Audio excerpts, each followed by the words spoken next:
Hola, muy buenas noches, bienvenidos a la Hora del Martillo. Este es un programa patrocinado por el Fondo FUTIC y estamos a 20 y pico de días de las elecciones presidenciales. Siempre que hay unos comicios presidenciales dicen que esos son los más trascendentales de la historia, pero estos que se van a celebrar el 29 de mayo realmente son trascendentales porque más que un candidato vamos a escoger un estilo de gobierno y por eso son tan importantes. Y para hablar de estos temas tenemos unos invitados muy importantes. Primero vamos a los titulares y cuando volvamos presento a mis invitados.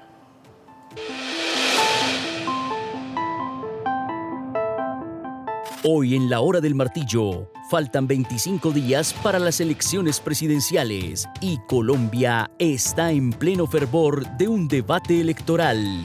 Todo el seguimiento al tema en esta hora. Conduce Diego Martínez Lloreda. Dirige Óscar López Noguera.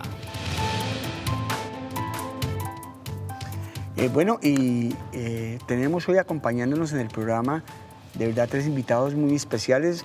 A la izquierda, solo aquí en el set, tenemos al pastor John Milton Rodríguez. Yo le diré así lo elijan presidente, pastor John Milton Rodríguez, así lo conocí y así se quedó. Diego, muchas gracias. Pastor, bienvenido a la Hora del Martillo. Diego, muchas gracias por la invitación. Estamos muy complacidos de estar aquí contigo. Saludo también a Tomás y a todos los televidentes, todos los seguidores que estarán compartiendo con nosotros este programa. Y siempre disfruto estar aquí con ustedes y ser el candidato vallecaucano de estas instancias presidenciales. Todo el mundo dice, carajo, los paisas tienen dos candidatos y nosotros tienen tres. Tienen tres que en el... Fajardo, tienen a Fico y a Luis. Y a Lupe. A Luis Pérez. Sí, claro, a Lupe. Sí, pero nosotros tenemos nuestra jota que es el pastor. Para mí un privilegio, de verdad. Muy bien, antes de presentar a los otros invitados, yo sí quería decirle que me tiene muy preocupado su gleba. Usted por estar politiqueando ha abandonado la gleba que tanto esfuerzo le ha costado conseguir. Bueno, no, politiqueando no, pero sí sirviendo al país. ¿Politiqueando? No. Haciendo política, pues. Eso de politiquear, no, ese verbo no lo... ¿No lo conjuga? No lo conjugo, bueno. Pero sí conjugo el verbo servir. La iglesia, pues ya es una iglesia de 20 años, Diego. Entonces, en este proceso en el Senado de la República ha estado mi esposa al frente. Ahora en la candidatura presidencial mi esposa también me acompaña en la candidatura y está al frente César Palacio, es un hombre que ha estado con nosotros desde el inicio del proceso, con un equipo pastoral ya muy maduro, un equipo de liderazgo muy formado. La iglesia va muy bien. Cuando se descuidan vengo y les predico porque nunca abandonaré. No hay que perder, el que tenga su tienda, que la atienda. Sí. Nunca, es un llamado de Dios para toda la vida y lo disfruto muchísimo, servir y acompañar a la gente en sus procesos. Bueno, desde la Universidad Javeriana nos está acompañando el politólogo Alejandro Sánchez. Alejandro, bienvenido a la Hora del Martillo. Bueno, encantado, Diego, gracias por la invitación. Encantado de estar con ustedes hablando de política y bueno, ojalá podamos hacerle alguna pregunta a John Milton en general sobre los movimientos evangélicos y la política en esta coyuntura electoral. Ya hablaremos. Puede hacer todas las preguntas que quiera, mi querido Alejandro. Y a mi derecha, también en el set, tenemos a Tomás Lombana. Tomás Lombana es la cabeza de una de las empresas encuestadoras, yo creo que la más antigua del Valle del Cauca, ¿no? Analizar, ¿cuántos años tiene? En este momento Analizar tiene alrededor de 43 años. Más Nosotros o menos, somos más o menos mi edad. Es que es lo suyo, pues. Sí, somos segunda generación, después de que Jairo Lombana el fundador tenía fue Jairo Lombana. Su empresa y los hijos continuamos con ese legado y seguimos con el negocio. Bueno, ya vamos a hablar de las encuestas. Y tenemos también a Marlene Castillo, que es la candidata a la vicepresidencia, la fórmula de Rodolfo Hernández. Marlene, bienvenidos a la Hora del Martillo. Marlene. Muy buenas tardes para todos los invitados en el set, para ti, Marlene Castillo, pero no te preocupes, es común que me digan Marlene, Marilena, soy Marilén Castillo, como tú dices, la foto la vicepresidencial del ingeniero Rodolfo Hernández. Sí, eso, hay nombres que uno siempre... Yo, por ejemplo, nunca he sabido cuándo una mujer se llama Paula o cuándo se llama Paola. A las Paolas le digo Paula y a las Paulas le digo Paola. Bueno, entremos en materia a conversar un poco sobre la política. Tomás, usted que es experto en encuestas, yo quisiera saber algo que se preguntan muchos colombianos. ¿Por qué en unas encuestas Gustavo Petro supera el 40% y aparece sobrado, y en otras Fico le está pisando los talones? ¿A qué se debe eso? Sí, hay que tener algo en cuenta, es que son metodologías distintas. Hay metodologías que son telefónicas, he visto algunas que están haciendo mixtas, algo presencial, algo telefónico, hay unas solamente telefónicas, hay algunos que son sondeos en redes sociales. Y esas metodologías... Esos sondeos en redes sociales son chimbos. Sí, digámoslo que sí, funcionarían, Sí, no funcionarían con eso una no... estructura de muestreo, que es lo que amerita esto, representar a todos los colombianos. Entonces, lógicamente, al mirar esos detalles de metodología, hace que los resultados sean distintos. Esa es una de las razones. No solamente la cantidad, vemos encuestas con 1.200, ahorita último están saliendo con 2.500 muestras. ¿Cuánto es lo mínimo de encuestas que hay que hacer para que una encuesta sea fiable, digamos, para una campaña presidencial? Mínimo se deberían estar pensando entre 1.200 y 1.500 encuestas. Eso no lo hace nadie, pues muy poquitos. Sí, es complejo porque adicionalmente no es hacer solamente las 1.000 o las 1.200, es distribuir eso en 50, 60 municipios de diferentes tamaños, con diferente forma de llegar hasta ellos. Oye, y eso hace que sea muy complejo. A una persona, ¿usted va a votar? Usted dice que no, entonces ese no sirvió. Toca salir a buscar otro. Correcto. Y realmente, pastor, a uno cuando lo llaman a decirle que le van a hacer una encuesta, uno se pone furioso. Trata de no contestar. Sí, trata de no contestar. Dice, se interrumpió la llamada, qué pena. Sí, claro, o te lo contactas en la puerta de tu casa, estoy ocupado, no lo voy a atender, sí, me da miedo, van a robar. Tiene muchas barreras y ahí se pierde mucho contacto y mucho tiempo. Entonces, a veces es mucho el esfuerzo para lograr realmente un individuo que te quiera contestar la encuesta. El que te la quiere contestar es una persona que entiende lo que está haciendo en participación política. ¿Uno podría decir que por cada persona que contesta hay que abordar unas 4 o 5? Por ahí, es más o menos. O sea que imagínese usted, pastor, para una encuesta de 2.500 pues, tiene que abordar 10.000. No, eso es un camello tremendo. Muy complejo.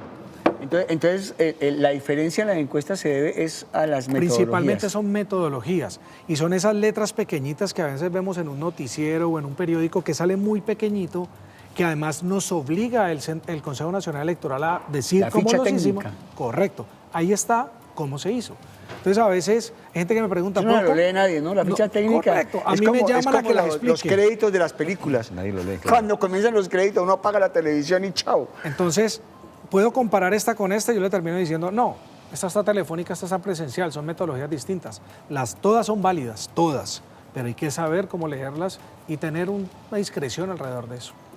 Bueno, yo le quiero preguntar a Alejandro Sánchez si él cree que estos comicios ya están orientados a que sean 2 candidatos los que vayan a disputar la presidencia. ¿Eso ya está jugado así? ¿O pueden haber tercerías, Alejandro?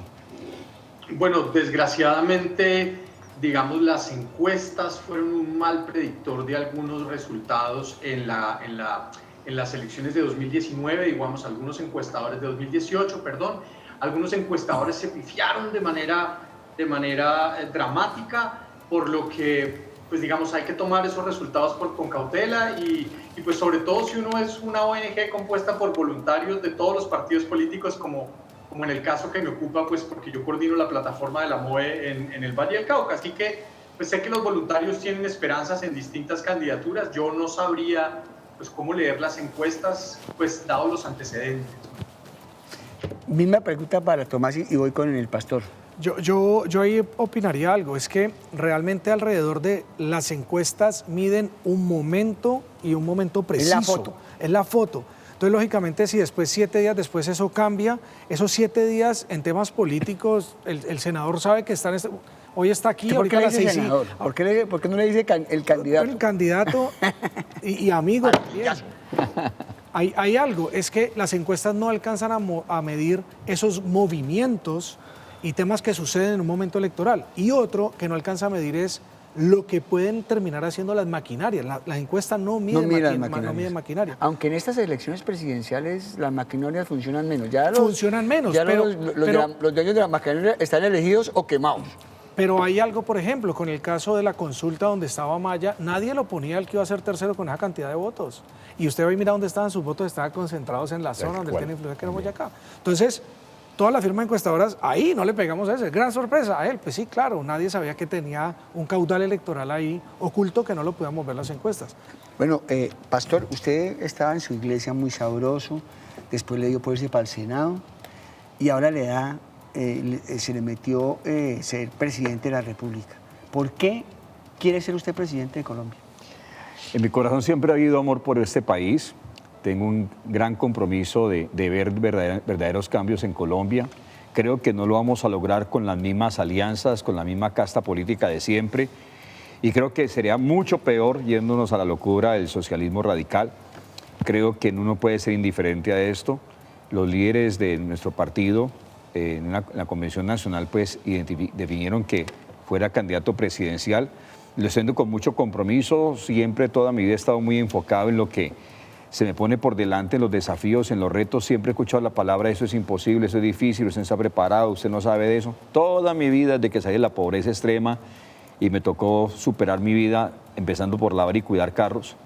Y creo que pues yo no tengo cuero de tortuga y cocodrilo frente a ese, no se puede. Así fue para el Senado de la República. Yo no aparecía ni en las encuestas al Senado, en nada, no aparecía en nada. Me invitaron como a 2 o 3 programas, que uno de los que me invitó fue Diego a uno de sus programas, y si aparecía en un debate no aparecía en 2. Entonces me ponían la gente con mucha misericordia, no, pues es que usted sabe de pastorear, pero usted de política no sabe nada, sacará 20.000 votos, me decían con mucha misericordia. Y no sacamos 20.000 votos, sacamos 465.000 votos. Y esto se guerrea en la calle, eso se guerrea con la gente. Tú hablas de un tema, Tomás, muy importante.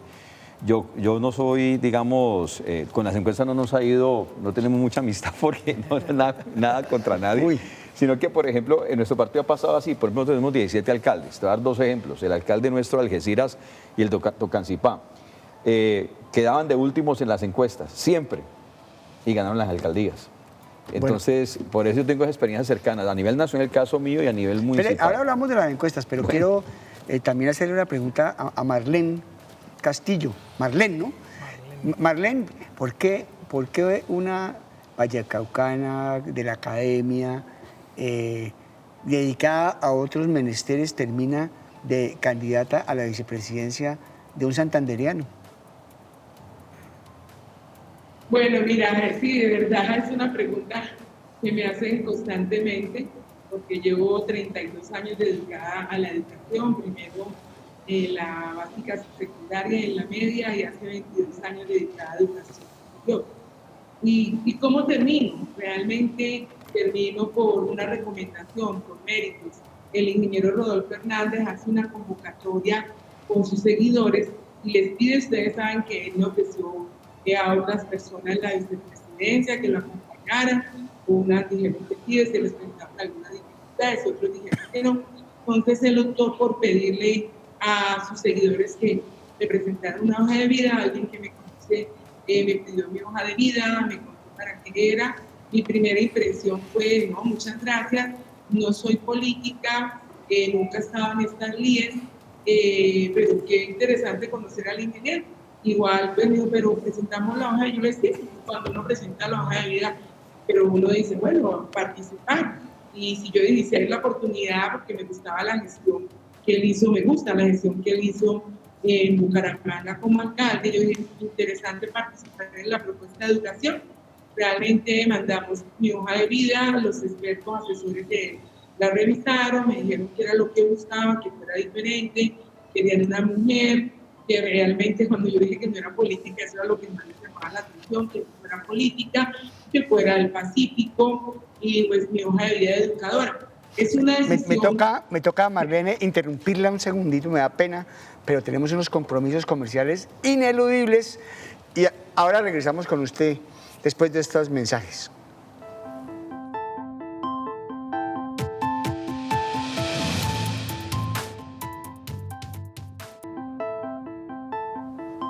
Bueno, Alejandro Sánchez me había dicho que quería hacerle una pregunta al pastor.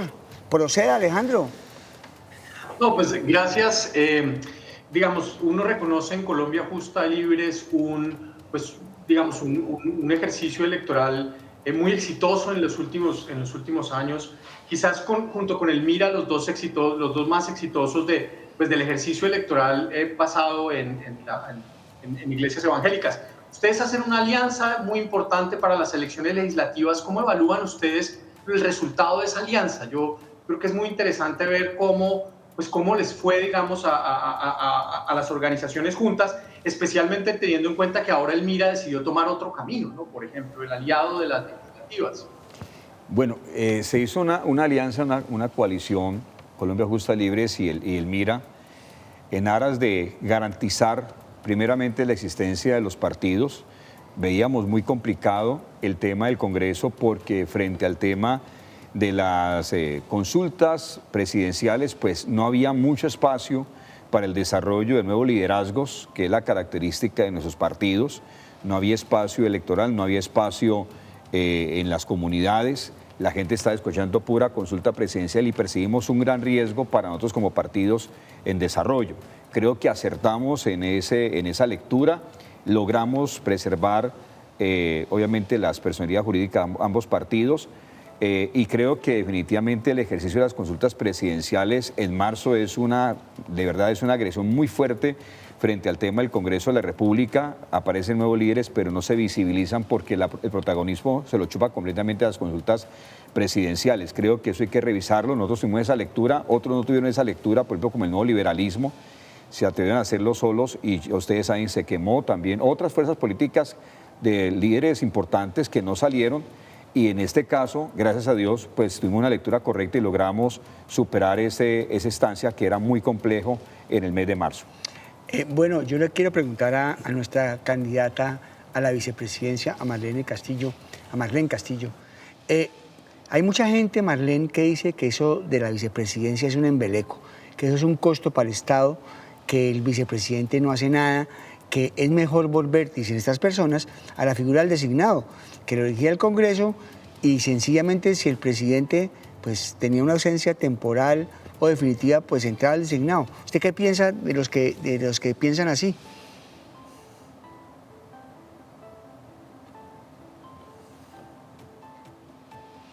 Tenemos ahí un problema de sonido con Marlene. Hola, sí, aquí ya. Ya.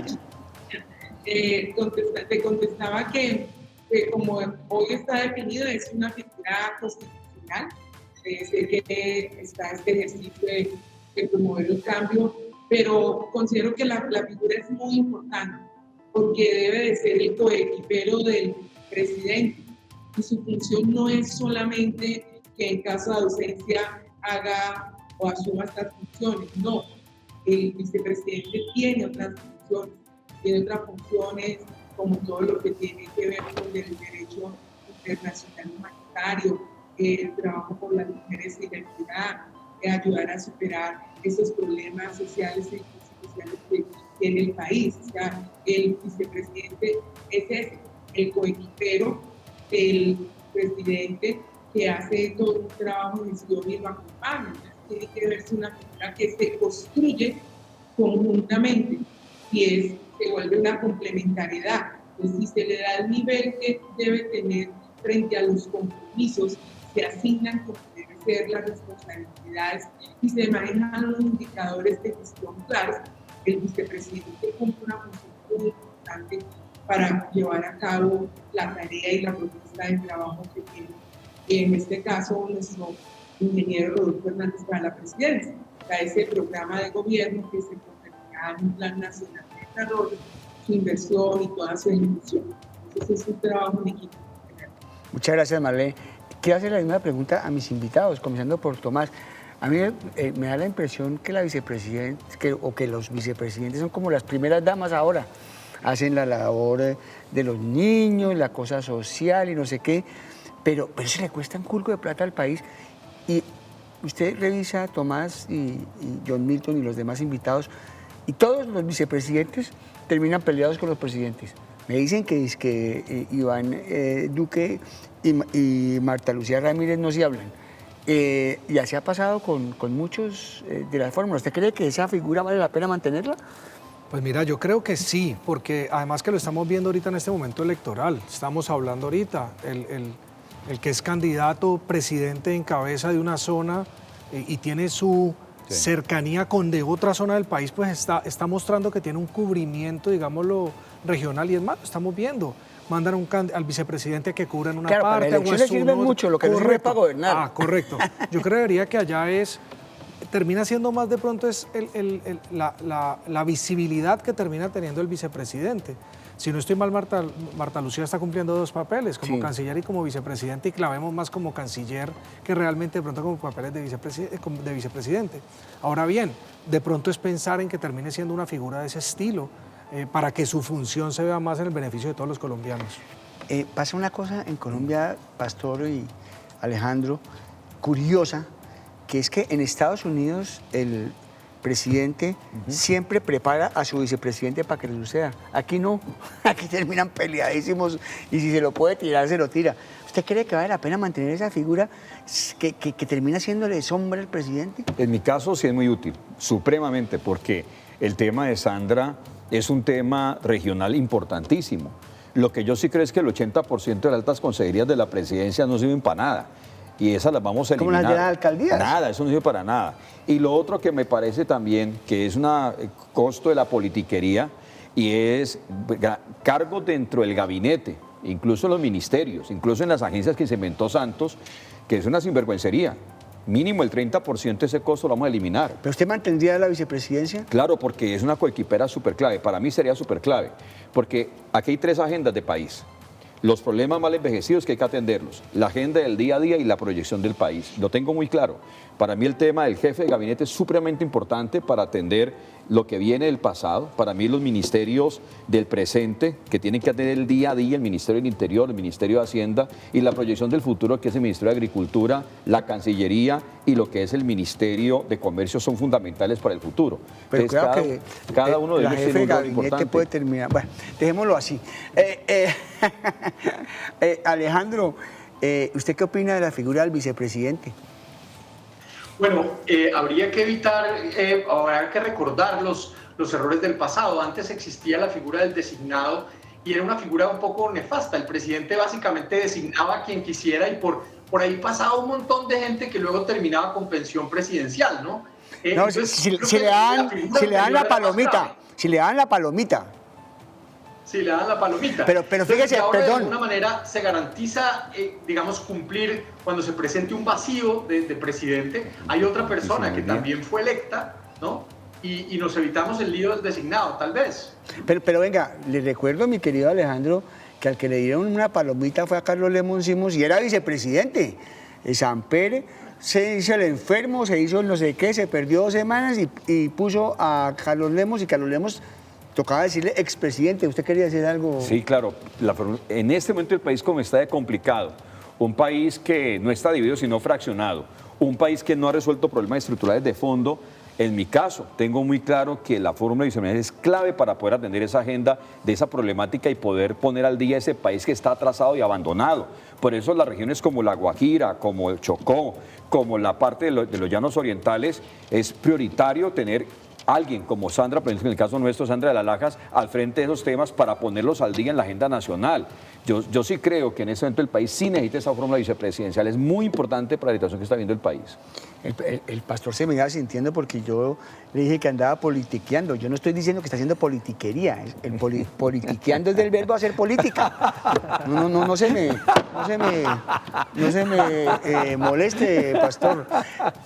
Bueno, yo le quiero preguntar... Me molestan son los politiqueros. Claro, pero yo no estoy diciendo... Han sumergido al país en una crisis brava. Y todo el mundo dice que es el cambio y hacen alianzas con los mismos de siempre. Entonces, ¿qué cambio vamos a ver? No, pero es que uno ve unas cosas aquí en Colombia que no se ven sino en Colombia, Tomás. Un tipo que fue el candidato del presidente, Roy Barreras, el candidato del presidente cuando en el año 2010. Sí. Derecha. Después se pasó al centro y fue madre, el escudero número 1 de Santos. Y ahora está en la izquierda. ¿Eso qué le dice a la gente? Pues mira, yo creo que eso en la opinión empieza a generar. y más la opinión que estudia política o que le gusta la política. Entonces empiezan a darse cuenta de esos saltos que empiezan a pasar estas figuras públicas. Como dicen en España, esos cambios de chaqueta. Correcto. Al final quedan electos, ¿por qué? Porque hay una estructura montada, tienen unos seguidores, tienen su aparato electoral muy bien montado y vuelven a quedar elegidos, pero para la opinión de la gente y de este tipo de personas que estudian o que están pendientes de política, pues generan mucho ruido para dónde va. Y no creo que él se termine llevando los votos que tenía por ahí en la derecha, se los va a llevar ahorita a la izquierda. Oiga, y fue tan sapo, perdónme la palabra, Roy, que puso al presidente Uribe de padrino de su último hijo, o uno de sus hijos. Y le va a tocar tener otro hijo para poder poner a Petro de padrino. De padrino, ¿no? De padrino. Bueno, Marlene, sin duda Rodolfo Hernández ha sido un fenómeno, porque pues era muy poco conocido en Colombia. En alcalde, lo conocían en Santander, donde le va muy bien, porque allá fue alcalde de Bucaramanga. Entre otras cosas, tiene varias investigaciones y un llamamiento a juicio. ¿A qué atribuye usted ese éxito que ha tenido ante el electorado Rodolfo Hernández, que sigue figurando como tercero en las encuestas? Y que va creciendo, vamos creciendo. Digamos que en las encuestas anteriores estábamos llegando al 10 y ahora ya estamos en el 13.9, ya el 14. ¿Cuál es el éxito? Que el ingeniero Rodolfo Hernández ya tuvo su experiencia, ya desarrolló su experiencia en un laboratorio llamado Bucaramanga. Y la política y nuestra propuesta es acabar con la corrupción. Y el país está cansado de la corrupción. Entonces, él lo hizo, él ya lo desarrolló en Bucaramanga, él disminuyó toda la burocracia, generó recursos para la ciudad, generó rentabilidad, una ciudad que se le entregaron en déficit, y él pudo generar excedentes para la ciudad. Pero lo que ellos vieron, porque fue algo que yo pedí cuando llegué, el informe de gestión del ingeniero Rodolfo Bucaramanga, para entender todo el desarrollo de su gestión. O sea, ya hoy se puede evidenciar que bajo la propuesta que nosotros estamos presentando al país se obtienen resultados, que acabando la corrupción se generan recursos para la inversión en el país. Eso es lo que genera este ejercicio. Además que es un hombre que ha sido un empresario, que ha generado sus propios recursos, que ha hecho aportes. Entonces ya hay una evidencia de este ejercicio y eso genera emociones, porque lo que nosotros vemos es una generación de emociones en el pueblo colombiano que ve oportunidades de un verdadero cambio, porque aquí nosotros no hablamos ni de izquierda, ni de derecha, ni de partido, ni de centro, sino que somos un grupo político independiente, que propone, como dije, la no corrupción, acabar con la corrupción, pero con 4 principios básicos, 3 signos que nos acompañan, que es el no robar, el no mentir, el no traicionar y el cierre de impunidad. Entonces, ¿qué estamos diciéndole al país? Y esto es lo que genera el éxito de la propuesta, que ya estamos cansados de que nos roban, que nos mientan y que nos traicionen cada vez que vamos a las urnas y depositamos nuestro voto. Además, que es un Marlene dice que no es política. Dice que no es política, pero tiene una facilidad de expresión. Tomás, la misma pregunta. ¿A qué se debe el éxito de Rodolfo Hernández? Yo disiento un poco de Marlene porque el tema de la corrupción, desde que yo nací, lo estoy oyendo, que es la bandera electoral de todo el mundo. ¿Será su desparpajo? ¿A qué atribuye usted como encuestador el éxito de este hombre? Para mí son los candidatos que representan algo distinto. Yo incluyo a Rodolfo, incluyo al senador. Vienen de una nueva línea de hacer política o como están haciendo política. Y el que genere ese golpe es el que capta eso. Ella está ahorita hablando del tema de las encuestas y que van a ir subiendo. Sí, perfecto, pero en las primeras mostraban mucho más alto y después se fueron desinflando cuando ya empieza realmente la estructura y el juego para quedar elegido. Entonces ahí hay un desplome, ¿no? La gente comienza a pensar, no, este es muy bueno, pero este no va a ganar. Correcto, entonces después puede terminar en un movimiento. Yo creo que es lo que terminan representando estos candidatos a los diferentes. Ojalá existieran más candidatos como John Milton, como Rodolfo, y jueguen a eso. Y ojalá fueran más de la región, como estábamos hablando, tanto en vicepresidencia como presidencia, para que nos representen a nosotros. Pero ellos representan esa línea. Es curioso que prácticamente todos los candidatos son de provincia. Petro dice que es de Planeta Rica, aunque no le veo mucho el tumbao. Ciénega de Oro. Ciénega de Oro. Desde Ciénega de Oro. Pues Fico de Medellín, de Cali, de Bucaramanga. ¿Por qué? La gente, ¿qué mensaje está mandando la gente cuando ningún candidato es bogotano? Yo pienso que la gente está cansada del centralismo. Creo que el centralismo desatendió completamente, no entendió lo que significa una nación. Una nación son regiones, sin regiones no hay nación. Y yo creo que más allá de cualquier cosa, yo sí creo que, y insisto, esas consultas presidenciales de marzo es un atentado contra la democracia. Yo creo que liderazgos como el de Rodolfo, incluso el nuestro, obviamente quedan, digamos, postrados en el escenario político frente a las consultas de marzo. Déjenos llegar a marzo a toditos igualitos y verá. Pero venga, ¿usted por qué no se metió en la consulta? No teníamos el espacio por temas ya del partido, pero independiente de eso, la pureza política no existe. Si fuera una consulta de yo con yo, mire esas consultas, como la de Petro. No, pero mire, esas consultas son absolutamente, no son claras para el país.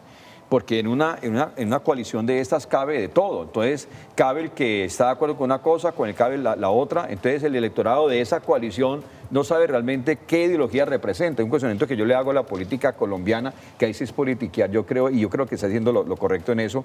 Porque es que, ¿cómo le dicen a la gente que van a votar por una idea cuando hay gente que reventa distintas ideas dentro de ese mismo proyecto político? Eso no es serio con el electorado. Perdóneme, John Milton, antes de irnos con un invitado muy especial, perdóneme, John Milton, pero aquí hubo un presidente de la República que se hizo elegir con unas banderas y gobernó con otras, sí, Juan Manuel Santos. El señor Juan Manuel Santos se hizo elegir con unas banderas y terminó gobernando con unas completamente diferentes. Eso pasa en Inglaterra y lo tumban. No, tenía discursos distintos, una sola agenda, que es diferente. Aquí la politiquería es eso. A usted le hablan a cada escenario 100, 200 discursos, pero de una sola agenda que es el que le financia la campaña. Eso es lo que realmente pasa. En el caso mío no. En el caso mío es una agenda y un discurso. No tengo padrinos políticos, esa es la diferencia. Espere que ahora vamos a hablar del caso suyo. Tenemos a nuestro director Óscar López Noguera, que está con el candidato a la vicepresidencia de Sergio Fajardo, el doctor Luis Gilberto Morillo, oriundo del Chocó. Vamos con nuestro director Óscar, adelante con el doctor Murillo. Franja de opinión de Telepacífico. Estamos conociendo las propuestas de los diferentes candidatos a la presidencia y la vicepresidencia de la República. Y tenemos a un exgobernador del departamento del Chocó, el doctor Luis Gilberto Murillo, candidato fórmula vicepresidencial de Sergio Fajardo. Bienvenido a Telepacífico. Muchas gracias, Óscar. Y siempre es bueno regresar a Telepacífico y hablar con usted. Usted es del Pacífico. Así es. Y ha sentido toda la experiencia desde su vida en Quibdó, después desde sus diferentes cargos a nivel nacional, de un Pacífico que en campañas siempre hay una expectativa muy grande, tanto de lo que va a pasar con el Pacífico y sus resultados, como también de las propuestas para el Pacífico. Mire, lo que hay que resaltar es lo siguiente. Nosotros cuando estábamos hace ya cerca de 5 años en el gobierno, nosotros lo que planteamos fue unos acuerdos con las comunidades de esta región. ¿Usted hoy en esta entrevista se compromete con ser un doliente del Pacífico? Yo voy a ser el doliente del Pacífico, mire, y con agenda, con propuesta seria. Primero, cumplir los acuerdos que ya se tienen. Aquí hay una serie de obras que se ha comprometido el gobierno nacional y que tiene que cumplir. Hay una que lleva 14 años que no hemos terminado, que es la doble calzada Buga-Buenaventura. Por ejemplo. No se ha terminado. Pero súmele usted la de Cali-Rumichaca. Sí, señor. ¿Sí? Con ese tramo. Hay una muy urgente, que es la profundización del dragado de Buenaventura, de la entrada de los barcos, porque si no los barcos van a ir viniendo desde para Guayaquil. Esa es otra. Pero también súmele a eso todo lo que tiene que ver, Mula, lo guerrero, es un proyecto grande, porque tiene que comunicar norte-sur y obviamente oriente-occidente. Pero esas son las obras grandes, la infraestructura. pero yo pienso que el próximo presidente y vicepresidente de Colombia deben tener una gran megaestructura social, una gran mega obra social para redimir al Pacífico. Y mire, para los jóvenes, sobre todo de Cali y el Pacífico, la cultura y el deporte son centrales. Y aquí tiene la materia prima. Pero la creatividad. Para el fútbol, para el boxeo, para todo. Para el arte y la cultura. Claro, y súmele a eso, nosotros hemos dicho, Colombia tiene que ser una potencia ambiental, climática y la bioeconomía. Finalmente. Y esta es la región más biodiversa del mundo.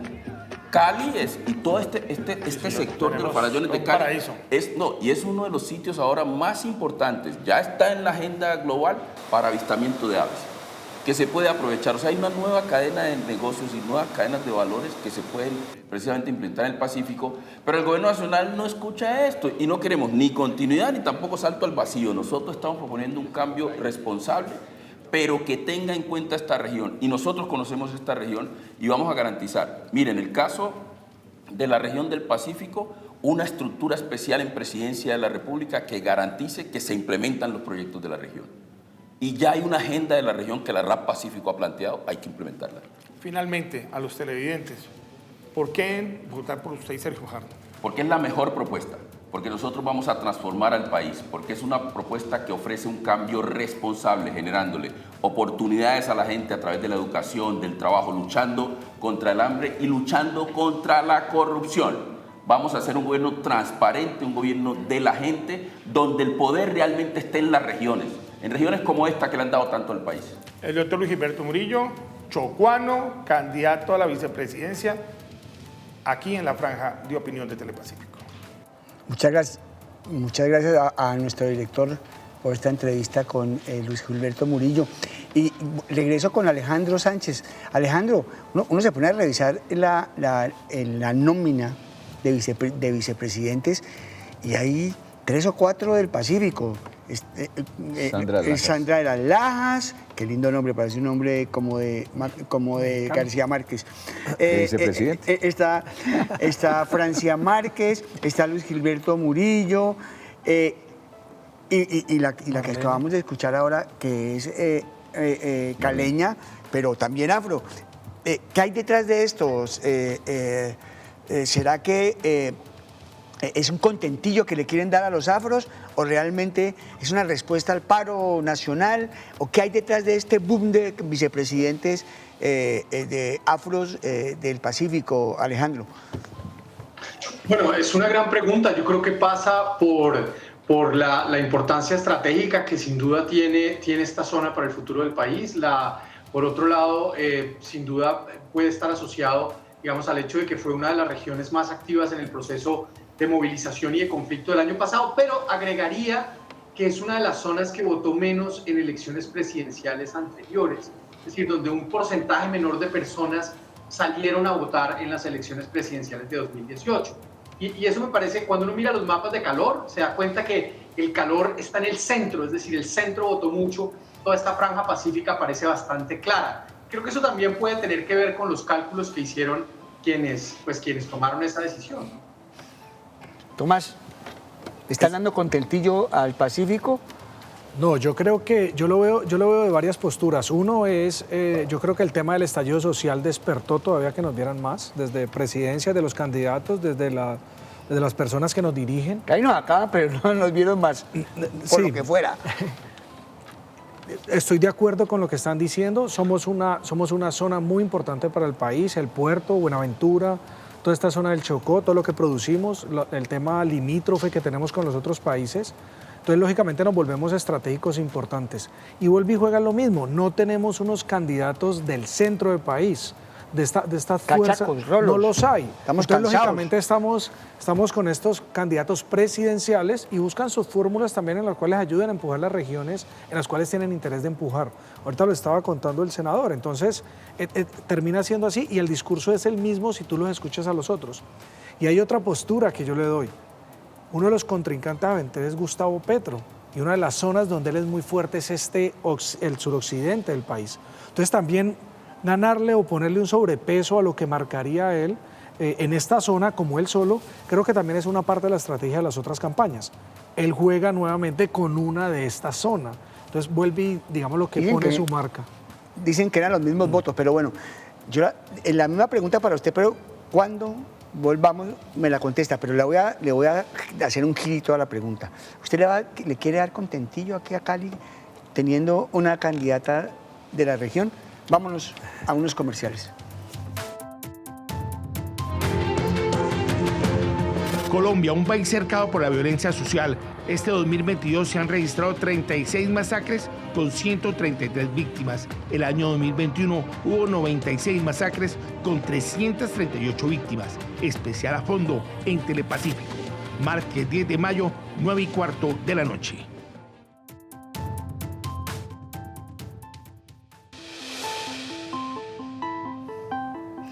Bueno, contésteme, pastor.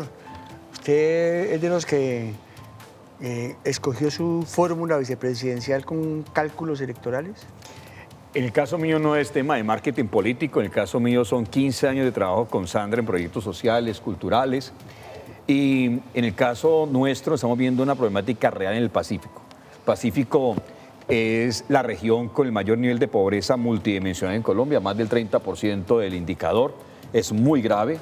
Los temas, consecuencia de la pandemia, con más de un 60% rajado el sistema educativo en el Pacífico colombiano, y sobre todo los niveles de desempleo tan altos en las 4 principales capitales o en las 4 capitales de nuestros 4 departamentos es algo asombroso. La desatención del departamento del Chocó. Es decir, nosotros tenemos que trabajar en función de poner al día esta región. Mire lo que ha pasado con Cali, la principal ciudad que recibió población desplazada por el conflicto armado, y nunca el gobierno nacional, nunca tuvo el tino de reconocer esas circunstancias distintas, diferentes a la problemática local de la ciudad de Cali. No porque seamos malos anfitriones, aquí se recibe a la gente con mucho cariño. Por el contrario, el Estado colombiano nunca entendió esa situación. Lo que vamos a hacer en la presidencia nuestra es poner al día a toda la gente que tiene vivienda subnormal. Las situaciones de desatención social son impresionantes. Entonces, yo como presidente de la República, junto con esa vicepresidente, vamos a poner al día a los colombianos que han sufrido esa desatención y que están viviendo en el Pacífico colombiano. Una pregunta para corcharlo. ¿Usted sabe cuál fue el último presidente que tuvo el Valle del Cauca o no? Sí, señor. Recuerdo tal vez el apellido, San Clemente. Manuel María San Clemente, en 1890 y pucho. 1892. Oiga, 1991. 120 años sin presidente, y mientras tanto el Antioquia ha tenido como 5 o 6. Correcto. Aquí Y el Cauca ha tenido más. Si nos creemos más que los vallecaucanos, si nos creemos más, nos tomamos más confianza, lo podemos hacer. Bueno, ya. Vámonos, que nuestro director nos tiene otro invitado muy especial, el doctor Enrique Gómez. Escuchemos a ver qué plantea este candidato del Movimiento de Salvación Nacional. Muy bien, continuamos aquí en la Hora del Martillo. Nos acompaña Enrique Gómez Martínez, candidato a la presidencia por el Movimiento de Salvación Nacional. Bienvenido a la Hora del Martillo, la franja opinión de Telepacífico. Muchísimas gracias por la invitación y un gran saludo a todos los seguidores de la Hora del Martillo. ¿Cuál es su principal campaña para aspirar a ser candidato presidente de Colombia? La reforma integral a la justicia. Un país sin justicia cae en manos de la inseguridad. Un país sin justicia queda en manos de los corruptos, y por eso hemos propuesto esta transformación. El ciudadano piensa que solo con policía cambia el problema de seguridad, y no es así. Necesitamos jueces que sí trabajen, cárceles para meter a los delincuentes y una fiscalía que no sea un recurtidero de burocracia para magistrados y miembros del Congreso. Para fortalecer la justicia se necesitaría una reforma tributaria por lo que cuesta una reforma de la justicia. ¿Cuál es su propuesta en ese sentido? Hombre, se necesita sí una cantidad importante de dinero, pero no tanto. Lo que se necesita es transformar la justicia, que los jueces no se controlen a sí mismos, que tengan un control externo, que se acabe la provisionalidad. Hay que ampliar la cantidad de jueces, es posible, pero para eso hay muchos recursos disponibles, sino que hay mucho malgasto en el presupuesto nacional.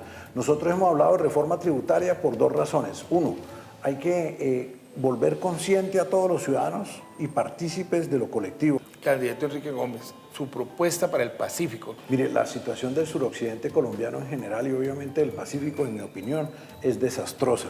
Se ha creado una cultura de división social, una cultura de perturbación de la propiedad privada, una cultura donde los grandes proyectos de infraestructura quedan secuestrados por grupos especiales de interés. Las comunidades y los consejos comunitarios de negritudes e indígenas están siendo manipuladas. Le falta una obra bien importante. ¿Qué tal la doble calzada desde Cali hasta Pasto, hasta la frontera? Por lo menos a Popayán. por lo menos, no, yo la haría de una vez toda, si el país la necesita y el Valle. ¿Cómo combatiría usted el narcotráfico? Precisamente que es uno de los principales factores de violencia y de perturbación en el occidente colombiano, en el Cauca, en el Valle del Cauca, en la zona costera, en Nariño. Nosotros tenemos una visión y es que la guerra contra las drogas ha fracasado. 50 años llevamos en esto y no hay nada para mostrar en el país en relación con eso. Que sí nos ha dejado muerte, destrucción del medio ambiente, corrupción, una cultura de enriquecimiento fácil en muchos de nuestros jóvenes. Una cultura traquetizada. Narcocultura, cultura narco, traqueta, como usted quiera llamarla, una cultura narcótica, que es que no se necesita trabajar y se puede ascender social y materialmente violando la ley. Nosotros proponemos que entre Estados Unidos, que es el mayor consumidor, el que nos ha impuesto gran parte de todo este problema, y Colombia, lleguemos a un punto y digamos, no va más la guerra contra las drogas. Eso no quiere decir legalizar el consumo. El consumo tiene que ser reglamentado. Solo los mayores de edad deben consumir, debe informarse bien a los jóvenes. Se acabaron los esfuerzos de prevención. Bueno, doctor Enrique, gracias por visitarnos aquí en Telepacífico. No, gracias a ustedes por tenerme. Es muy importante, el 29 de mayo, voten por el mejor, voten por las personas que tengan coincidencia con sus ideas y su visión del mundo, no voten por miedo, por eso apóyenme, Enrique Gómez, Salvación Nacional. Muy bien, el candidato Enrique Gómez aquí en La Hora del Martillo, continuamos con más información. Muchas gracias a Oscar López.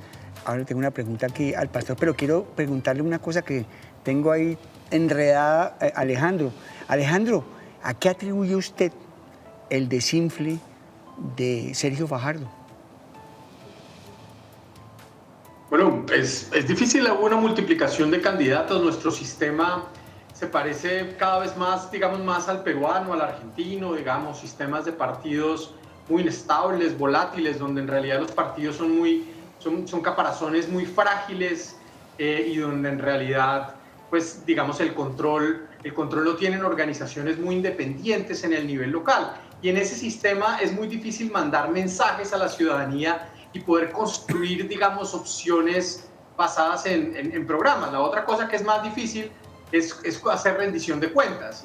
Y eso es, pues, muy preocupante, especialmente si uno no tiene un partido.